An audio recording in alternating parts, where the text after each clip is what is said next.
السلام علیکم، آپ لوگ دیکھ رہے ہیں DH اردو اسٹوریز۔ آپ سب سے گزارش ہے، اگر آپ لوگ میرے چینل پہ نئے ہیں تو پلیز میرے چینل کو سبسکرائب کر دیں اور ساتھ ہی دیے گئے بیل آئیکن کے بٹن کو پریس کر دیں تاکہ میری ہر نئے آنے والی ویڈیو آپ تک پہنچ سکے۔ امید کرتی ہوں کہ آج کی یہ کہانی آپ کو پسند آئے گی۔ میرا امی کے سوا اس دنیا میں کوئی نہیں تھا۔ جب میں نے ہوش سنبھالا تو صرف انہی کو دیکھا تھا۔ میرے ابو کا انتقال اس وقت ہو گیا تھا جب میں امی کے پیٹ میں تھی۔ ابو سرکاری ملازم تھے اور انہیں سرکاری کوارٹر ملا ہوا تھا۔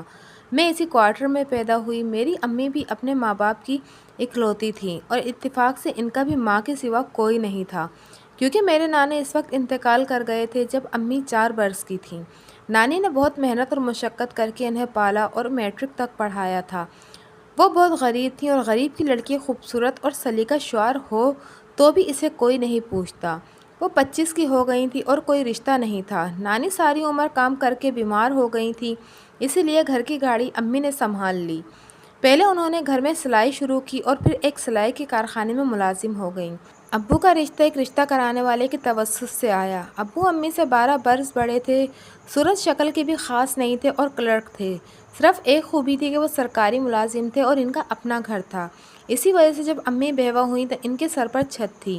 نانی ابو کی زندگی میں ہی ساتھ آ گئی تھیں، اس لیے امی بالکل ہی اکیلی نہیں تھیں۔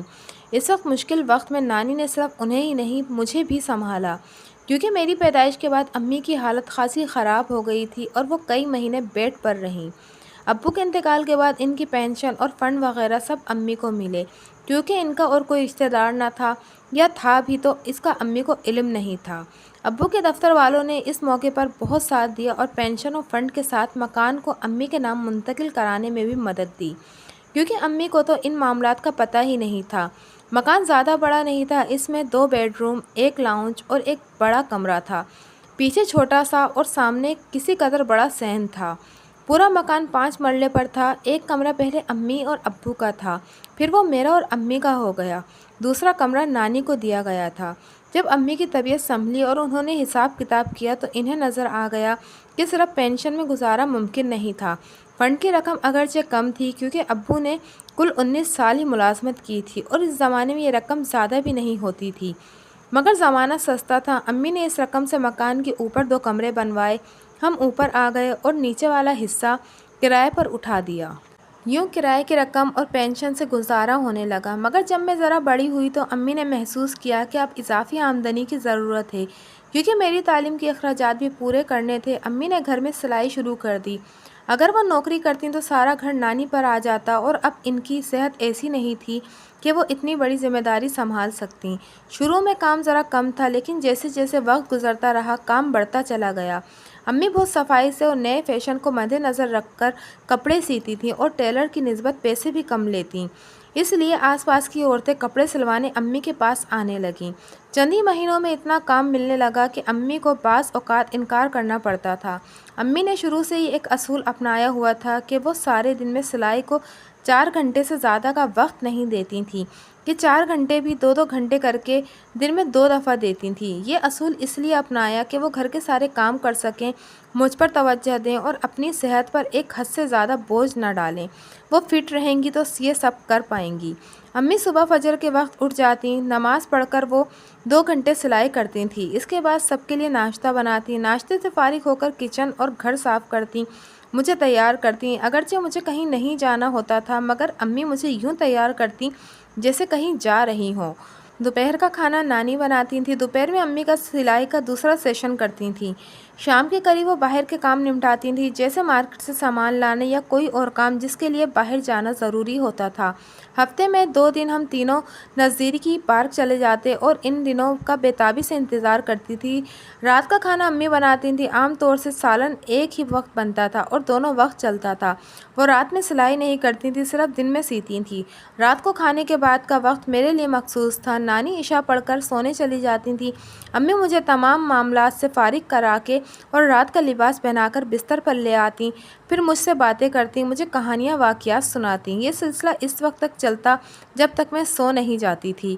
مجھے یاد ہے کہ میں شاید 2 سال کی تھی کہ امی نے میری تربیت شروع کر دی تھی۔ مجھے دعائیں یاد کرائیں، صبح اٹھنے کے بعد کی دعا، باتھ روم میں جانے اور آنے کی دعا، کھانا کھانے اور کھانا کھانے کے بعد کی دعا، کچھ پینے سے پہلے کی دعا، کھانے کے آداب، کپڑے جوتے پہننے اور اتارنے کے آداب، بڑوں سے بات کرنے اور کسی محفل میں جا کر بیٹھنے اٹھنے کے آداب، یہ سب امی نے مجھے اسکول میں داخل کرانے سے پہلے ہی سکھا دیا تھا۔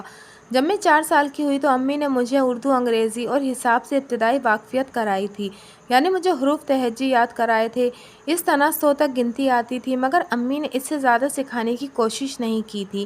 آج کل رواج ہے کہ ابھی بچہ 2 سال کا ہوا کہ مائیں اس کے ذہن میں تعلیم ٹھوسنا شروع کر دیتی ہیں، مگر میری امی کا انداز جداگانہ تھا۔ وہ مجھے بتاتی تھی کہ کون سا کام کیسے کرنا ہے۔ اس طرح جب ہم گھر سے باہر جاتے تو امی مجھے راستے میں آنے جانے والی چیزوں کے بارے میں بتاتی تھیں، پھر ان سے متعلق اصول و قواعد بتاتی تھیں، جیسے سڑک کیا ہوتی ہے اور اس کی کتنی اقسام ہوتی ہیں، سڑک پار کرنے کے اصول کیا ہیں، سڑک کی کس طرف چلنا چاہیے، سگنل کیا ہوتے ہیں اور ان کی روشنیوں کا کیا مطلب ہوتا ہے، دکانوں اور مارکیٹ کے بارے میں بتاتی۔ جب ہم پارک جاتے تو امی مجھے مختلف کھیل بتاتی۔ وہاں بچوں کے لیے جھولے تھے۔ جب میں بھرپور تفریح کر لیتی تو امی مجھے پھول پودوں کا بتاتی کہ ان کے نام کیا ہیں اور ان پر کیسے پھول یا پھل آتے ہیں۔ آج سے 30 سال پہلے اسلام آباد ایک چھوٹا سا اور خاموش شہر تھا۔ یہاں دوسرے شہروں کی طرح لوگوں اور ٹریفک کا ہجوم نہیں تھا۔ دن کے اوقات میں بھی بڑی شاہراہوں پر بہت کم گاڑیاں نظر آتی تھیں، البتہ پبلک ٹرانسپورٹ دستیاب تھی۔ پارک اور تفریح کے لیے بہت سی جگہ تھی، مگر لوگ کم تھے۔ امی مجھے مہینے میں ایک بار سارے دن کے لیے کہیں لے جاتی۔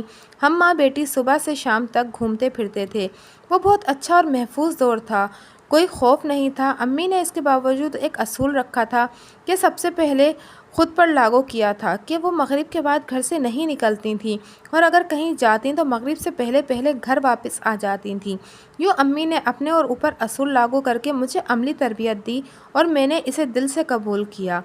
شروع میں اوپر والے پورشن میں اتنی سہولتیں نہیں تھیں، کھلا ہوا شیڈ والا کچن اور ایک ہی واش روم تھا، مگر پھر وقت گزرنے کے ساتھ ساتھ مکمل کچن، ایک واش روم اور برآمدہ بنا لیا۔ چند سال بعد اوپر کا فلور بھی مکمل بن گیا تھا۔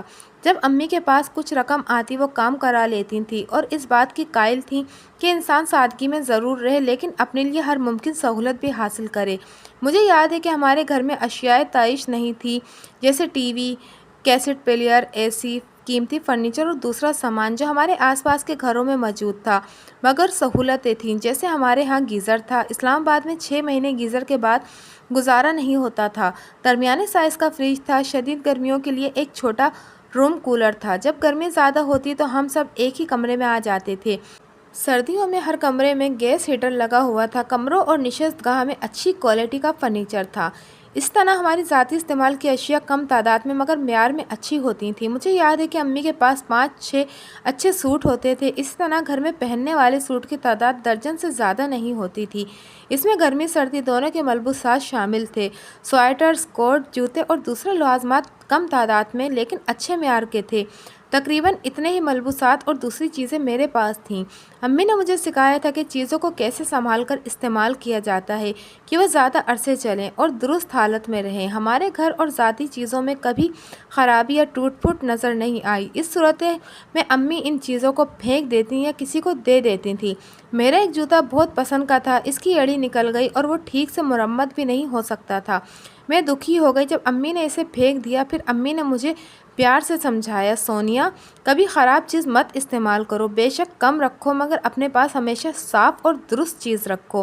امی کی نصیحت بھی میں نے اپنی گرہ میں باندھ لی۔ 5 سال کی ہوئی تو امی نے مجھے اسکول میں داخل کرایا کہ FG اسکول تھا، جو معیار میں آج کے کسی اچھے نجی اسکول سے کم نہیں تھا۔ شروع میں ذرا پریشان ہوئی کیونکہ مجھے کچھ نہیں آتا تھا، جبکہ میرے ساتھ آنے والی بچیوں اور بچوں نے بہت کچھ سیکھا ہوا تھا۔ میں نے امی سے کہا تو انہوں نے جواب دیا، بالکل فکر مت کرو، صرف ایک چیز پر توجہ دو، تمہیں اسکول میں جو کام ملے اسے اسی دن کرو، اگلے دن پر نہ چھوڑو۔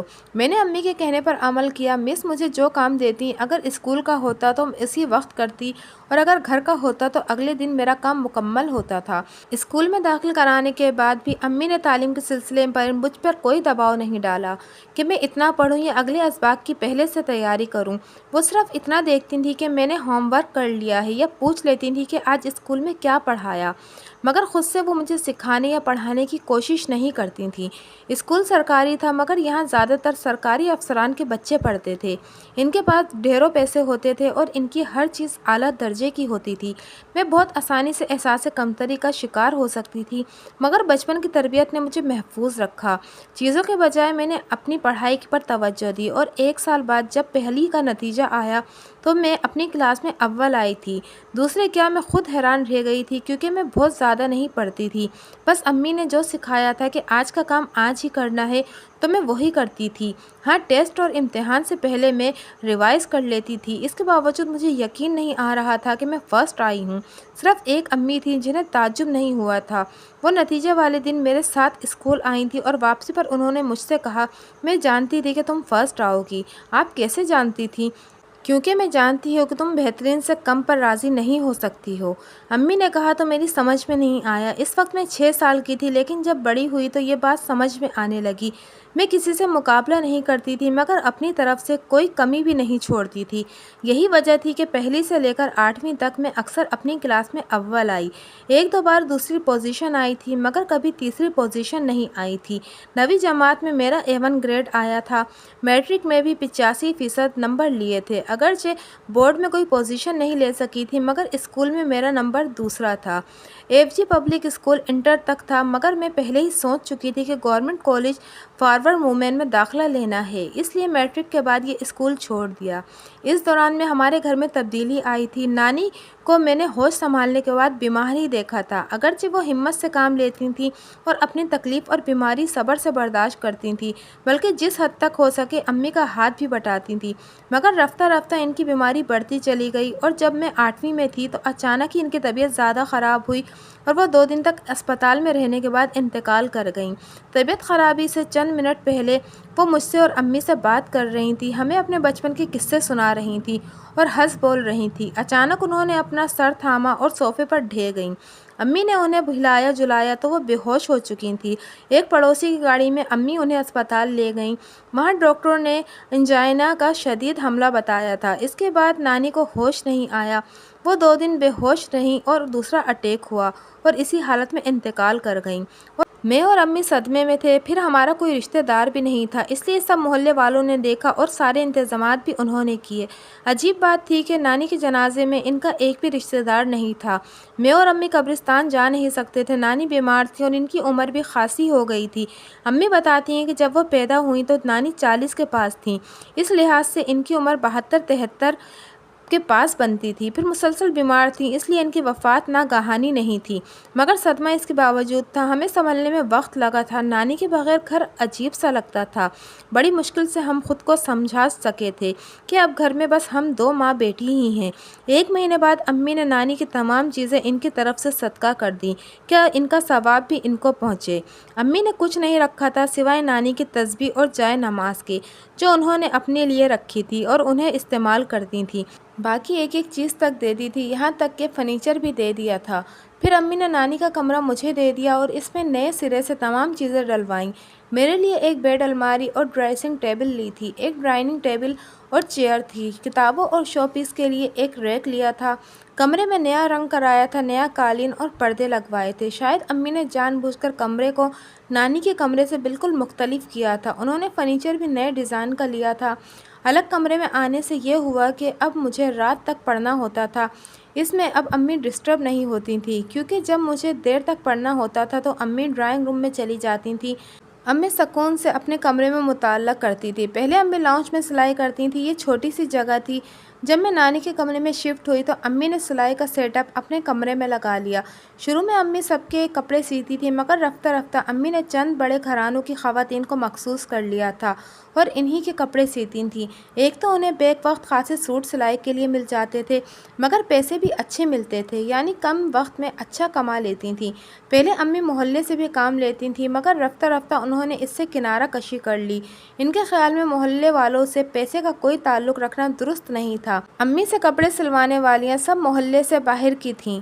میں امی کو دیکھتی اور ان سے سیکھتی تھی، پھر اسے اپنی زندگی میں اپلائی کرتی تو مجھے حیرت انگیز نتائج ملتے تھے۔ جیسے کالج میں ایک اچھی لڑکی سے میری دوستی ہو گئی، کچھ عرصے بعد انکشاف ہوا کہ اس کی امی میری امی سے کپڑے سلواتی ہیں۔ اسی وقت میرے ذہن میں آیا کہ مجھے اس سے دوستی محدود کر لینی چاہیے، اور میں نے ایسا ہی کیا۔ کچھ عرصے بعد میں اس لڑکی کو ایک دوسری لڑکی سے لڑتے دیکھا، اور وہ اسے جتا رہی تھی کہ اس کے گھر والے اسے خیرات دیتے ہیں تو ان کا گزارا ہوتا ہے، اور میں نے اللہ کا شکر ادا کیا کہ اب میری اس سے بس دعا سلام کی حد تک بات تھی، ورنہ شاید کسی موقع پر وہ مجھے بھی اس طرح سنا سکتی تھی۔ اگرچہ امی اپنی محنت کا کماتی تھیں، کسی 1 روپے کا بھی احسان نہیں لیتی تھیں، جتنی سلائی طے ہوتی تھی اتنی ہی لیتی، اگر کوئی زیادہ دینے کی کوشش کرتی تو شکریہ کے ساتھ انکار کر دیتی تھیں۔ اس طرح اگر ان سے کوئی غلطی ہو جاتی تو ایک سوٹ کی سلائی نہیں لیتی تھیں یا اپنی جیب سے غلطی کی تلافی کرتیں، یعنی کسی کو موقع نہیں دیتی تھیں کہ وہ ان پر کبھی کسی طرح کا احسان جتا سکے۔ امی کا یہ اصول میں نے بنا سکھائے ہی سیکھ لیا تھا، انہوں نے کبھی اپنی مثال نہیں دی تھی کہ وہ ایسا کرتی ہیں، اسی لیے میں بھی ایسا ہی کروں۔ یہ کام میں نے خود سے کیا تھا۔ کالج میں بہت سی ایسی لڑکیاں تھیں جو پیسے والے گھرانوں سے تھیں اور ان کے ہاں مال حرام آتا تھا۔ جیسے ہی مجھے ان کے بارے میں پتہ چلتا تو میں ان سے دور ہونے لگتی تھی۔ رفتہ رفتہ میں نے اپنے جیسے طبقے سے تعلق اور اپنی جیسی سوچ رکھنے والی لڑکیوں سے دوستی کر لی۔ ہم کل 3 لڑکیاں تھیں۔ اسما کا تعلق ایک مڈل کلاس فیملی سے تھا۔ اس کے والد 17 گریڈ کے لیکن ایماندار سرکاری ملازم تھے۔ اس کی بڑی 2 بہنیں شادی شدہ تھیں اور وہ آخری تھی۔ رحمانہ کے والد جنرل اسٹور چلاتے تھے، دیندار گھرانہ تھا۔ وہ برقعے میں کالج آتی جاتی تھی، کوئی غیر مرد اس کا چہرہ نہیں دیکھ سکتا تھا۔ پردے کی اس سختی کے باوجود وہ پڑھ رہی تھی، اور اس کی ایک بہن MBS بھی کر رہی تھی۔ اسٹیٹس اور مزاج کے اعتبار سے ہم تینوں ایک جیسی تھیں۔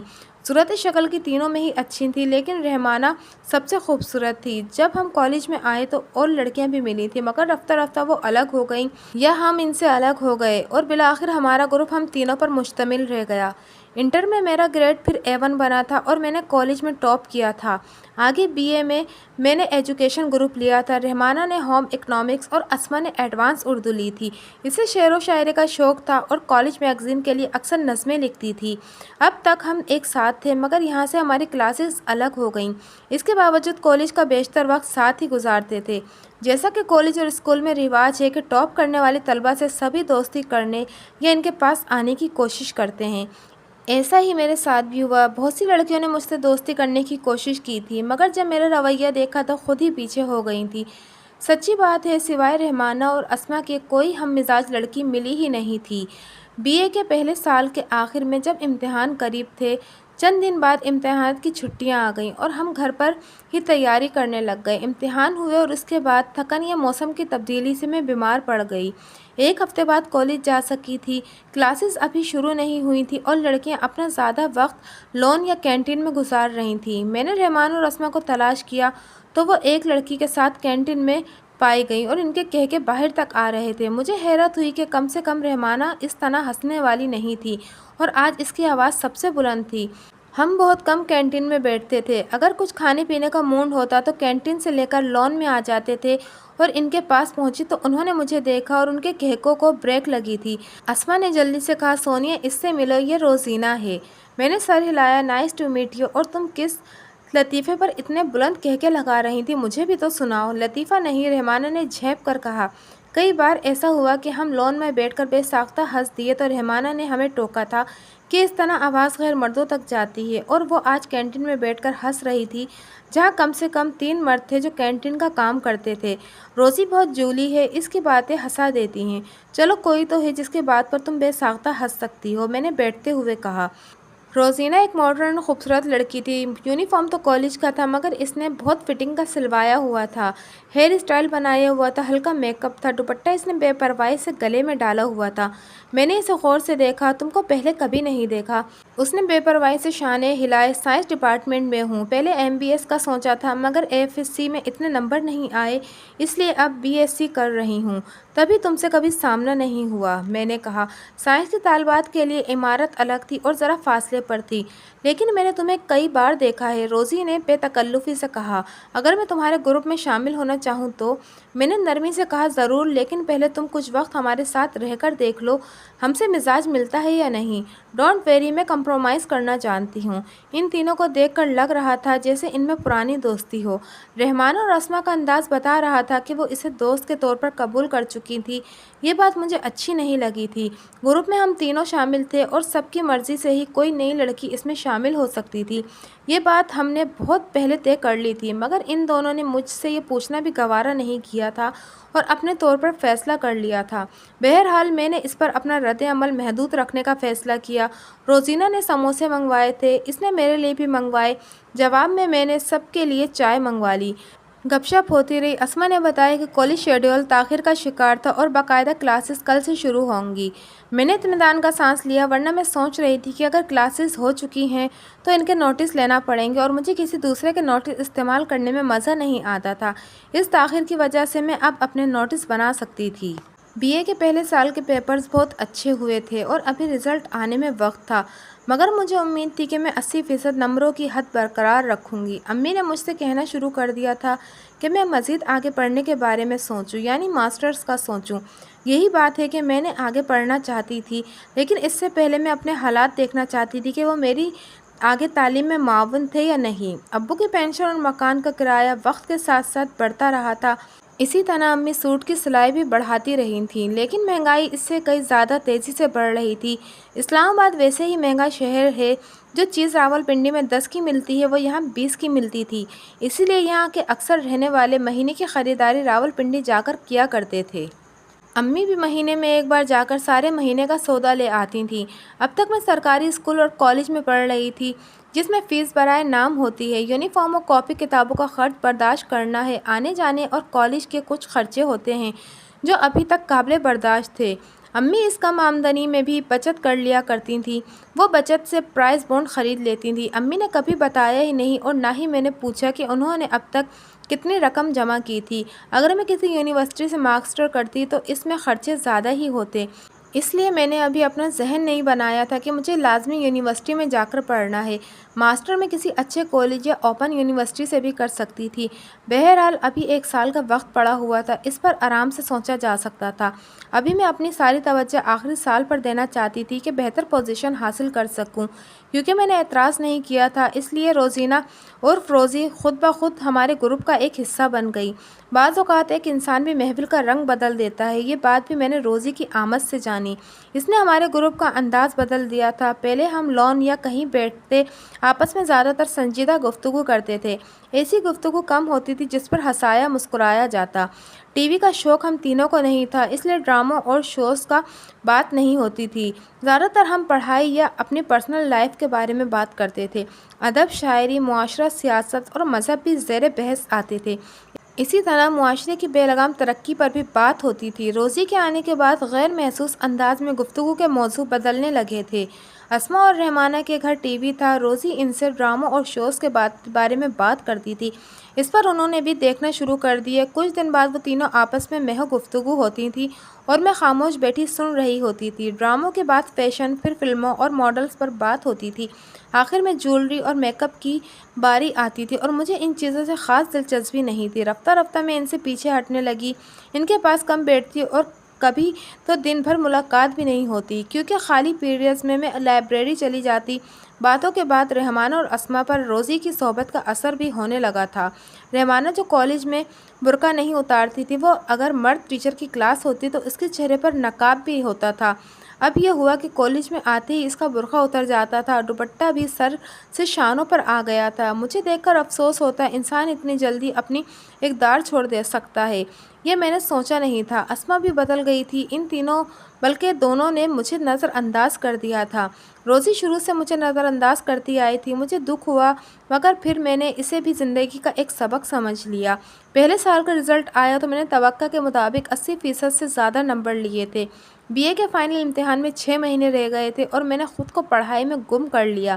کالج میں تو سارا وقت کلاس یا لائبریری میں گزرتا، مگر میں گھر آ کر بھی پڑھتی تھی۔ پہلے امی کو وقت دیتی تھی مگر اب گھر میں اپنی ذمہ داریاں نمٹا کر پڑھنے بیٹھ جاتی تھی۔ امی سمجھتی تھی کہ میں اپنی پوزیشن برقرار رکھنا چاہتی ہوں، اس لیے وہ مجھے ڈسٹرب نہیں کرتی تھی۔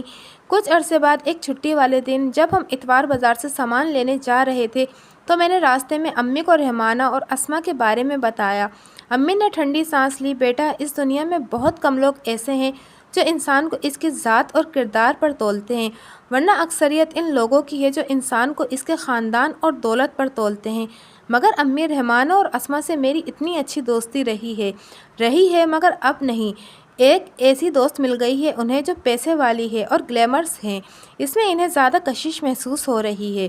اس کا مطلب ہے کہ وہ شروع سے ایسی تھیں، میرے ساتھ پوز کرتی تھیں، اب وہ انہیں موقع ملا تو انہوں نے بدلنے میں دیر نہیں لگائی۔ وہ تمہارے ساتھ نہیں اپنے ساتھ بھی پوز کرتی ہوں گی۔ امی نے پتے کی بات کی، انسان دھوکے کی ابتدا ہمیشہ اپنی ذات سے کرتا ہے۔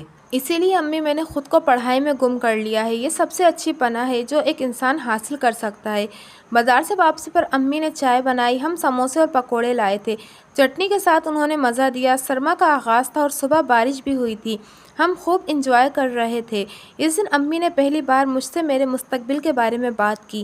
سونیا، میں تم سے کبھی کہا نہیں لیکن اب تم اس مرحلے میں آ گئی ہو کہ میں تم سے بات کر لینا چاہتی ہوں۔ کس بارے میں امی؟ تمہارے آگے کی تعلیم کے بارے میں۔ امی، میں نے کہا اصولاً تو مجھے تمہاری شادی کی فکر ہونی چاہیے، مگر میں چاہتی ہوں کہ پہلے تم اپنا کیریئر بناؤ اور اس کے بعد تمہاری شادی کسی اچھی جگہ ہو۔ میں نے امی کی بات پر غور کیا۔ اچھی جگہ سے کیا مراد ہے؟ دولت یا اچھا خاندان؟ دونوں، امی نے کہا۔ ہم متوسط طبقے سے تعلق رکھتے ہیں، بے شک مکان ہمارا ہے مگر ہمارا طرز رہائش سادہ ہے اور یہ پرکشش نہیں ہے۔ آپ چاہتی ہیں کہ پہلے میں اپنا کیریئر بناؤں؟ بالکل، اس کے لیے تمہیں آگے پڑھنا ہوگا، ماسٹر کرو، اس کے بعد تم سول سروس کا امتحان دے سکتی ہو، تم میں صلاحیت ہے۔ میں کسی قدر پریشان ہو گئی، مگر امی، اس میں تو کئی سال درکار ہوں گے۔ ظاہر ہے کوئی بڑا مقصد حاصل کرنے میں وقت تو لگتا ہے۔ امی، ماسٹر کرنے میں خاصا خرچ آئے گا، خاص طور سے کسی یونیورسٹی سے کرنے میں۔ تم فکر مت کرو، ابھی تو میں مضبوط اور صحت مند ہوں، 5-6 سال میں اس طرح محنت کر سکتی ہوں، امی نے جواب دیا۔ میں نے کچھ رقم الگ سے تمہاری تعلیم یا جہیز کے لیے رکھی ہے، اگر یہ ناکافی ہوگی تب بھی میرے پاس مزید رقم جمع کرنے کا وقت ہے۔ امی، یہ آپ کی خواہش ہے؟ ہاں میری بچی، یہ میری خواہش ہے کہ جس طرح میں نے سادہ اور عام سی زندگی گزاری ہے ایسی زندگی تمہیں نہ گزارنی پڑے۔